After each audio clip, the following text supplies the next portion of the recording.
Howdy, partners. You're listening to Conversations with Jacob, hosted by my good friend, Jacob Waller. Make sure to check out the podcast where podcasts are available and check out the video version on YouTube. You can follow us on social media. Facebook is Conversations with Jacob.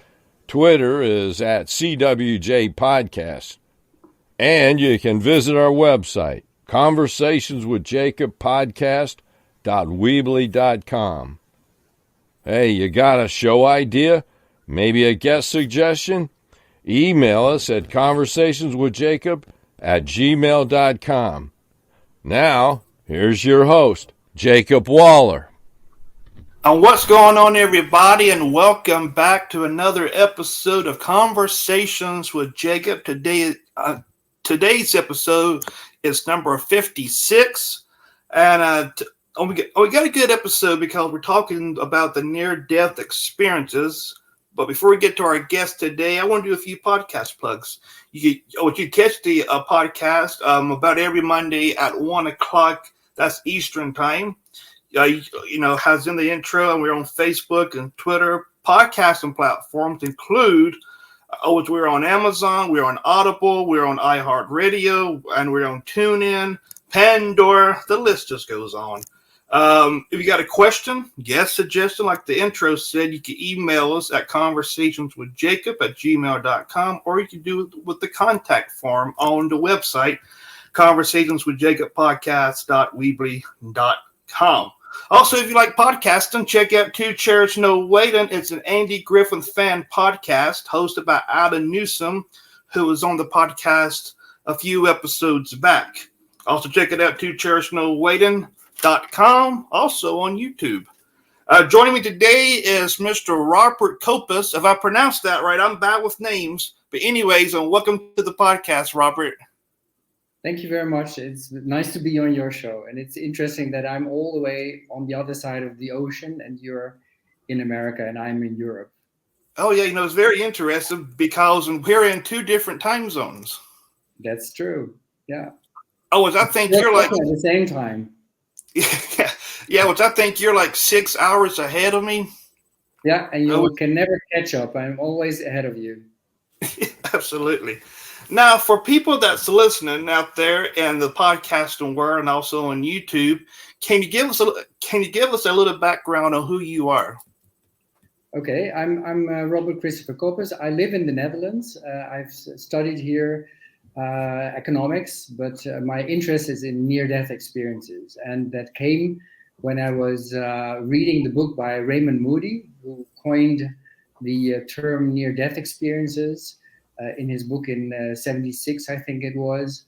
And when I read it, I thought that this is mighty interesting. And that's where it started. Actually, it started because I was I was raised Roman Catholic, and I was raised with hell and purgatory. And that always didn't really resonate with me because I thought, well, I don't know if that's true. And then in this book by Raymond Moody, there was someone who had a near-death experience. And in the near-death experience, there was a life review. And she said, no one judged me. There was no judgment. It was all neutral. It was all unconditional love only for me. And I thought that's really something that resounds more with me, resonates more with me than what the Roman Catholic Church told me. So that's where it started. So, also for the people that are listening, can you tell us what a near-death experience is? A near-death experience is an experience that some people have. It's about 4 to 5% of the population that have that. So that's a mighty big number. And that is an overwhelming experience where people, most of the time when they have a medical critical situation, they sometimes go through a tunnel. At the end of the tunnel, they see light. They have conversations with spiritual beings, and it's a totally different world than what we live in here on Earth. They say it is really there. It's absolutely true. It's more real than the world that we live in here, and it's not a dream what they have. It's because dreams evaporate. They just vanish within a short time period. But these experiences are lasting. They remember every detail of that experience and can recount the whole experience over and over again, even if you ask them after 20 years. Can they be scary sometimes? Or, There have been the most of these experiences are blissful. They are really wonderful, and a subset of them are distressing. There are distressing elements in it.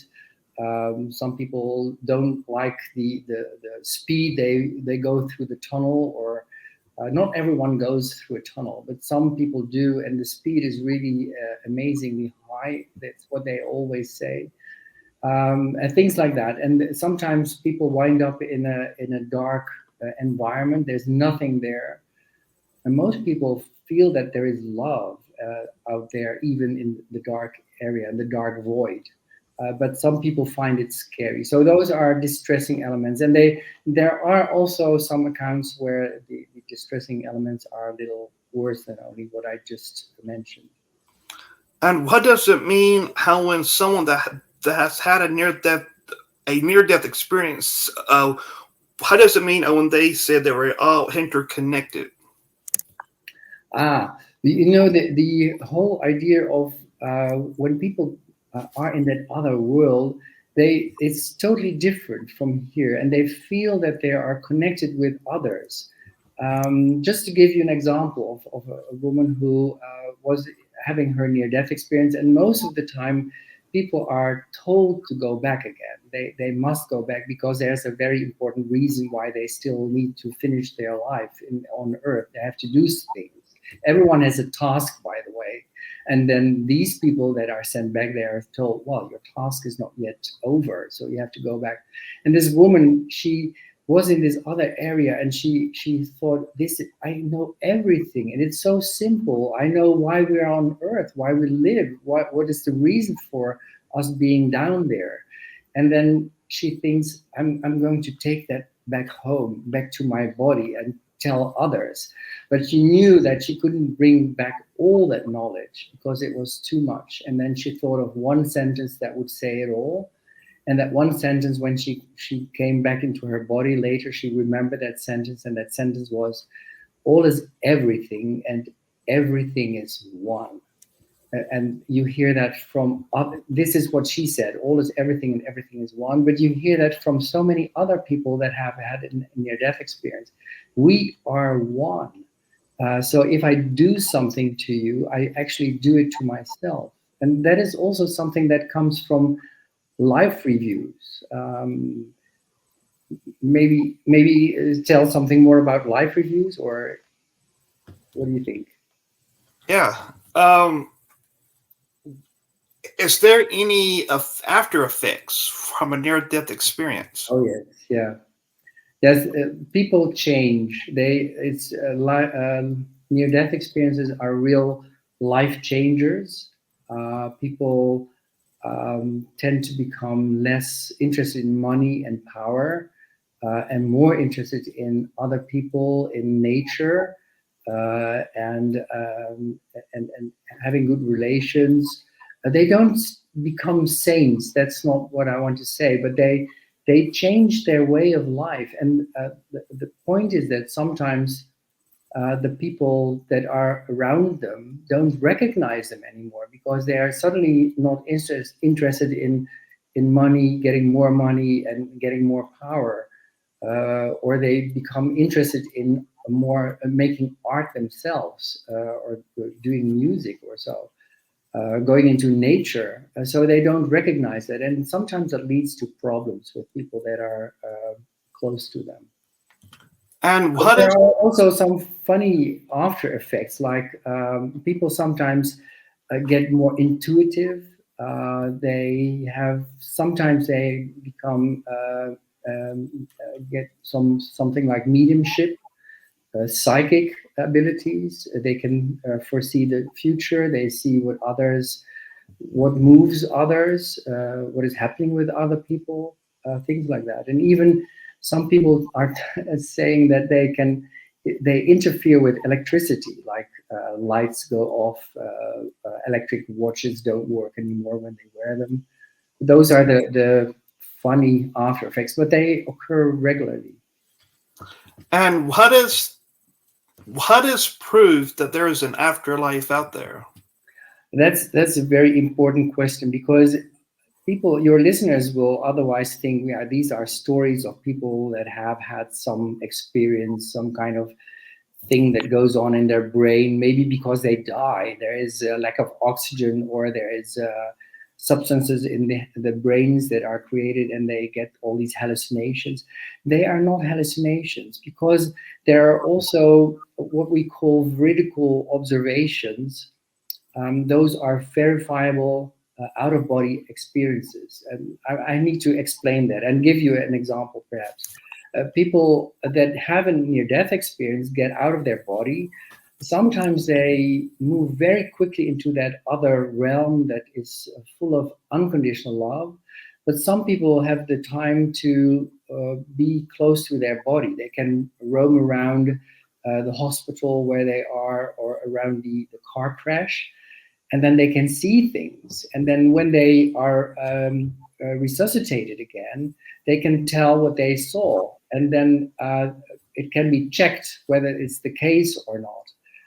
And there are hundreds of stories of people and the ears that have had such an experience, and that say that they've seen stuff that has been confirmed later on.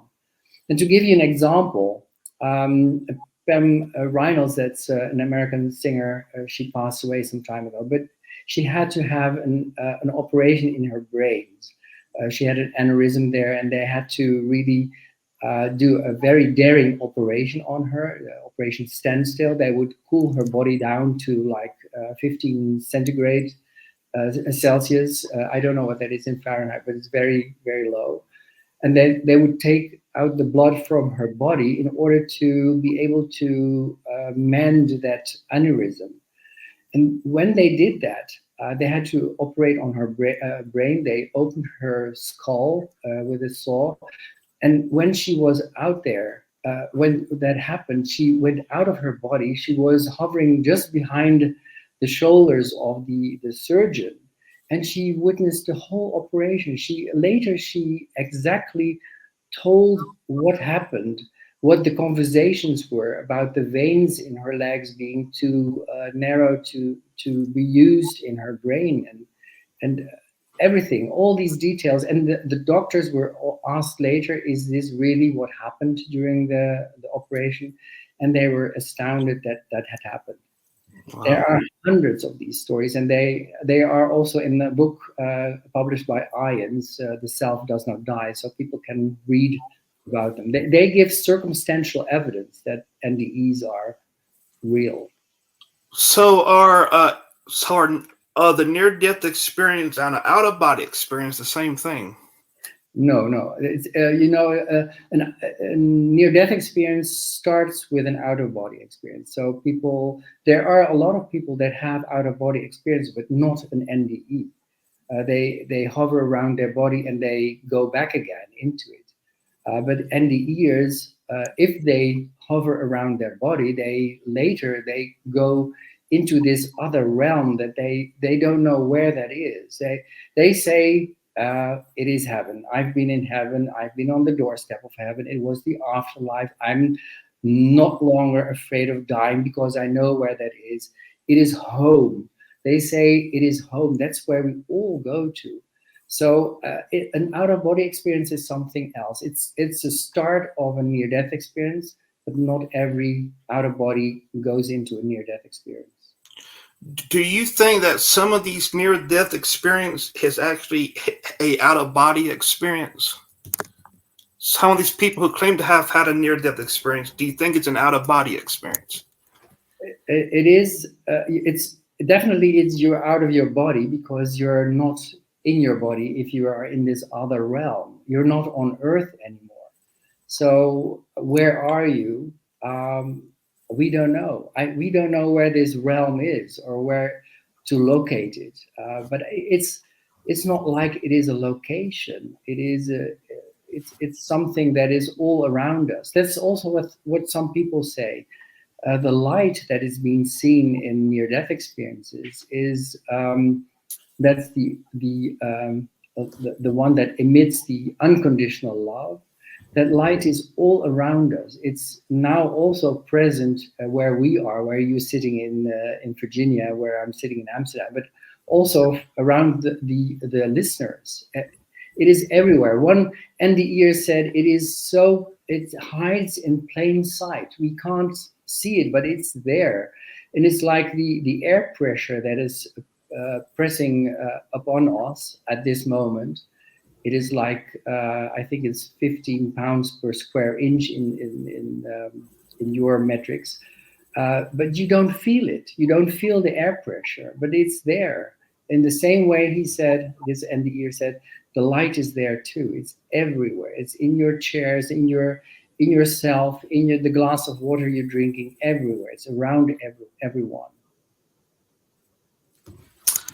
Now, since there's proof of a heaven through these experiences, is there also in hell? People experiencing like that, or there are a few NDEers that have experienced hell-like situations. That's true, but I want to stress most of the NDEers find blissful the experience, but the hell-like experience, I need to explain that a little better. A few people have written books about those experiences, and I think they are really brave to have done that. What we know from research that we have done so far on the people that have had such an experience is that we cannot say that hell-like experiences are there for the bad people and that the blissful experiences are there for the good people, even though it's difficult to define what is good and bad. So it is absolutely important to know that people who've had a distressing NDE are not necessarily bad, and people that have had a blissful NDE are not necessarily the good people. Let me give you an example. There's a book written by Damien Brinkley. It's quite a famous NDEer who told about himself that he was a horrible person because he was stealing people's bikes, children's bikes. He was in countless fights when he was in school. And he was working for an American organization that went to other countries to kill off adversaries. And one time he said, I blew up a whole hotel with 50 people in it just to take out one. Now, you could say that's a kind of a bad person. He killed so many people. And in his life review, he saw all his kills, not only from his point of view, but also from the point of view of the one who he killed. So he was the one who was killed also, and the wives and the children of those people. He was also experiencing what they experienced. So it's a multiple experience that he went through. Now, he thought that his life review was horrible because he saw all that stuff, all these kills. Nevertheless, he was met with unconditional love. The light had a kind of conversation with him, was neutral, but unconditional love towards him. And there are other examples of women, people who have had a distressing NDE. One comes to my mind is Kathy McDaniel. She wrote a book about it, Misfit in Hell to Heaven Expat. She wrote that book and she explains, and I know her, she's just a common woman, like any other woman or person. There's nothing, she never blew up a whole hotel with 50 people in it. Never that she had a bad experience that went into a good experience, and that's typical. So we need to find another cause for why these distressing NDEs happen. And there are theories that still, when you're not really all the way dead, there can be still stuff popping up from our collective unconscious, or from your own experiences. Like Kathy McDaniel, she said of herself that she was very judgmental about prostitution and about people who've had AIDS. And in her NDE, in her distressing NDE, those were some of the themes that she encountered. And she said, I think I caused it myself because of my judgments. But that it changed for her also into a nice direction, and she went on to the doorstep of heaven, and then she was told, you have to go back. You need to do things. So we send you back. Well, I was actually and here on the podcast. I've actually interviewed Kathy McDaniel. Oh, you did? Yeah, sure did. Yeah. Wonderful. Yeah, and so when it comes to the near-death experiences, and how much research does it go into it, going through and seeing what it is and what the effects are? You're talking about research on. Research, yeah. Yeah, there is a lot of research going on. There is, IANS, this is the International Association for Near-Death Studies.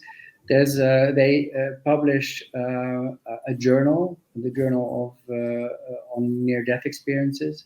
There's a lot of scientific research in that, so it's being taken seriously. And I must say that in the Netherlands there was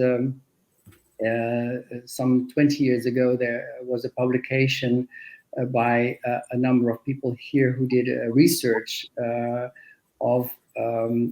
They did a prospective study. That's a technical term that says that they had a protocol for this research that could be repeated in other places too. So, and that was repeated in the United States and in the UK too. And the protocol was that they would take into their database people that came into the hospital with a cardiac arrest and were resuscitated successfully. Of course, otherwise you can't talk to them. And then if they would ask them, did you have a recollection of the time you were out?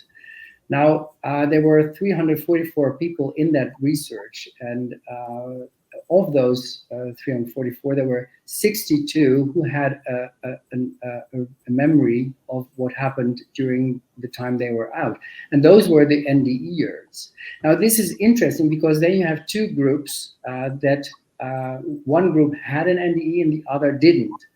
And if you look at the differences between the groups, then you can see if there is a difference, and that might cause the NDE. Now, what was established is that there were no differences for lack of oxygen. That's being mentioned often as a cause for NDEs. But both groups had lack of oxygen. And also like substances that are created in the brain or in a dying brain that would cause hallucinations like these. Both groups had those, and yet one set had an NDE and the other didn't. So those causes are ruled out, and that's interesting research that has been repeated in the UK and the US, and it's been published in the Lancet. That's a very important medical journal, and it gave a kind of a stir throughout the world in, I think it was 2002 when it was published. What are some things people get wrong about the near-death experiences? Some things that people get wrong around near-death experiences? What are some misinformation that people kind of gets wrong about it? Maybe it's good to tell what the interesting things are of an NDE, and there are misconceptions about those too, I think. Like there are people who report life reviews. So those are typically, it's a review of your life. So the person that is dying will see what he or she did throughout their life. And it's very detailed. And one person, it was interesting. One person, there was a Boy Scout who drowned and was rescued. But in his NDE, he saw his life review, and he did that in the presence of an angel. And then he says to the angel when the life review is over, he says, "Oh, I hope I'm not going to be judged too severely."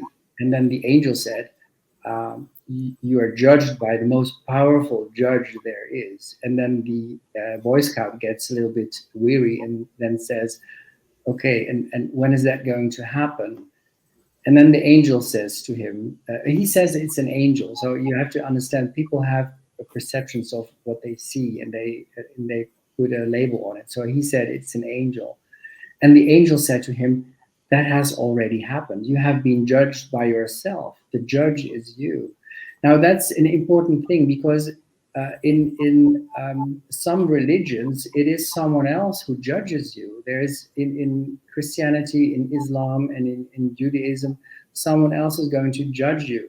In this case, it shows actually that you are judging yourself. If someone is judging you, then it's yourself. It's no one else, and it's not necessary because you know what typical in life reviews is that you feel what happens on the other side. So you don't see everything you do from your point of view only. You see it also from the point of view of the receiver. So the one who you did something to, something nice or something nasty, but you will feel what that is from that point of view. And that also shows you that we are all one, because how otherwise can we feel the feelings of someone else? So those, I would think, are some of the misconceptions around NDEs.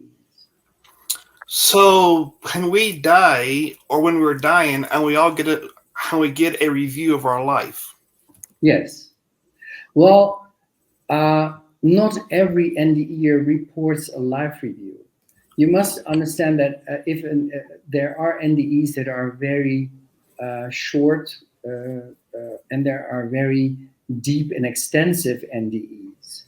So not every. That's another thing, another misconception, that we think that the whole thing, the whole NDE is like a tick box. Like, oh, I have a tunnel. Yes, a tunnel. I see the light. Yes, I see the light. There is a life review. Yes, that's not how it goes. Some people don't see a tunnel, don't see light. Some people, it's every NDE is unique. And another misconception is that it's only there for people who have medical critical situation. We know now that there are NDEs that are reported in people who have had a psychological crisis, like an existential crisis.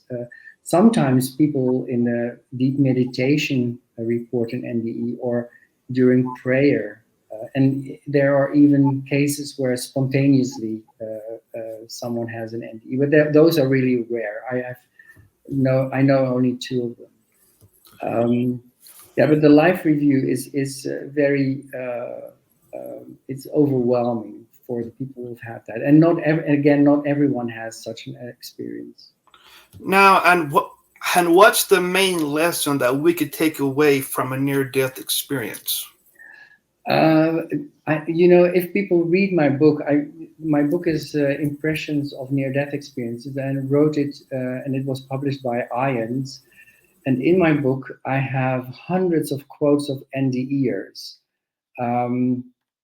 of more than 100 NDEers, and then hundreds of quotes. And I think that people need to read the book and come to their own conclusion. Because it will give them a good impression of what an NDE is. But if you would ask me what my conclusion is after doing all this research, there are two things that I think are important. It's unconditional love, that's being reported almost in every NDE, and also that we are one, that there's a oneness that we are part of. So if I do something to you, I actually do it to myself.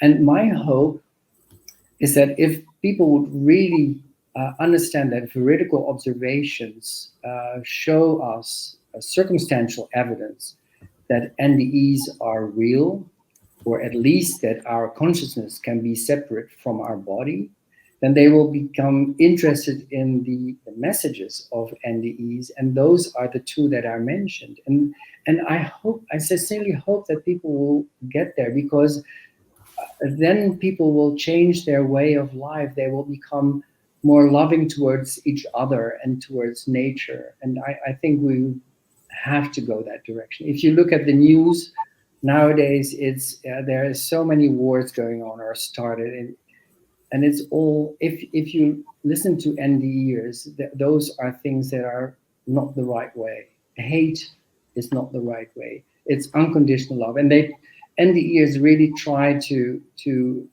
do that. And again, they they are no saints. They fail sometimes miserably, but they know that that's the way.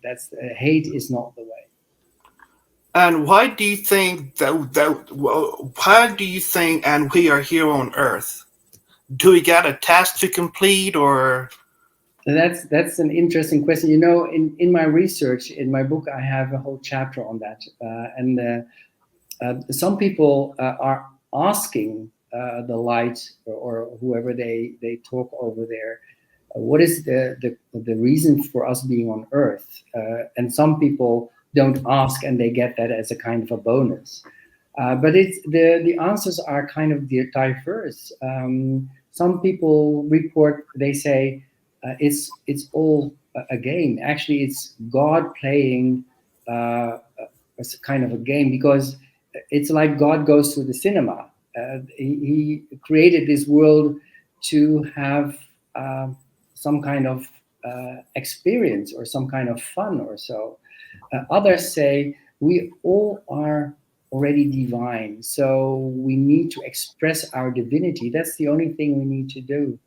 And there's this little girl, Christina, that I came across. She grew up, and I spoke to her when she was adult, but she was a little girl of 8 who had an NDE as a result of an assault by 2 men. And during her NDE, she said, I saw this man, and this cannot be anyone else than God. And God said to me, you have to go back to Earth, and because you are not finished yet. But life is very easy. There's only 4 ingredients that you have to try to do. And those 4 ingredients, she said, those are the next ones that I'm going to say now. And she said, it's love, be loved, just be, and experience life. So love, be loved, just be, and experience life. It's interesting, because the first 2, you need to do something for it. It requires action, and receiving love sometimes is also difficult. You need to do something for that. But just be. The whole idea is to experience life, to be what you are, no matter what. That's another message from NDEers. You're good enough as you are. Just try to live your life, enjoy your life, but also be mindful of the fact that one day, if you feel your life review, you will be happy if you have done nice things to others and to nature. You will really like that, because you will feel how that is on the other side, on the receiver's side. Can you tell us about your books and where people can get them at? Okay, so this book that I have all these quotes in, the hundreds of quotes, that's called Impressions of Near-Death Experiences, and it's published by IANS, and it can be bought on Amazon. That's an important book. And my website is www, and then Bob Coppes, COPPES.com. You can find also my other books. There's another book that I wrote about NDEs, comparing NDEs with 5 major religions. That was fun to do too. It was a kind of a hobby that I did. I never wanted to publish it, but it got out of hand. It was so big that I thought, well, let's just go ahead and publish it. Now, out of those 2 books, and which one would you recommend people to read first? The Impressions, because the Impressions will give people a good impression of what an NDE is, and people will come to their own conclusion when they read through them. It's very hopeful. It gives hope. It gives a nice view of life, and I think that you don't need to have an NDE yourself in order to change your life into being more happy, knowing all this information and what is out there, and also that death is not the end. The death is just the beginning of something nice. We go back to our home. So now for people that's watching and also listening, and how can they not be afraid to die? And what can ease their mind a little bit? I understand that people are afraid of dying or of death. But if you read through and if you actually speak to an NDEer, there are always NDEers around you. They are not always vocal about it, but 1 out of 20 people around you may have had an NDE, 1 out of 25, 20, something like that. So if you talk to them, you feel that they are genuine, and they most of the time, in almost 100% of the cases, they are not afraid of dying. They long back to this other world. They have a kind of a homesickness that sticks to them because they can't find here on earth the beauty and the unconditional love that they have found over there. And it's there for everyone. If you haven't experienced like going to Amsterdam because you live in the United States, you can still read about it. You can still see movies about it, but you don't feel how it is, but you can still believe it's there. The same thing with NDEs. If you read about NDEs, about people who have had these stories, you can find them on your podcast, for instance. If you have Kathy McDaniel, you might have had others too. They strongly believe in that we are not going to die. Well, we are going to die, but it continues afterwards. We just shed our body and we go on. Now, where can people find you on social media? I'm on Facebook. And it's Robert.c.Copes. So Copes again, Coppes. And again, on my website, there's a form that they can, if they have questions, they can pose them there. I fill out the form and I will always answer. So that's bobcopes.com. All right, and towards the end of the podcast, with every podcast that I've done in all 56 episodes, which I always ask the guests if they like to, if they have a closing thought for the people listening. And you got a closing thought? A closing thought. Be conscious of what you do to others, because you will one day feel what it is you did to that other, as if you are that other. And I always say life is a zero-sum game. It's what I do to you, I do to myself or to universe, and I will feel what that is, and I will feel the consequences. So make it nice. Do nice things. You will enjoy your life review. Absolutely. Well, Robert, I want to thank you for coming on the podcast to talk about the near-death experience. I really enjoyed it, and I think my viewers have too. So thank you. All right, that wraps it up this week for Conversations with Jacob. Tune in next week for another interview. Until then, be safe, God bless, and we'll catch you next Monday.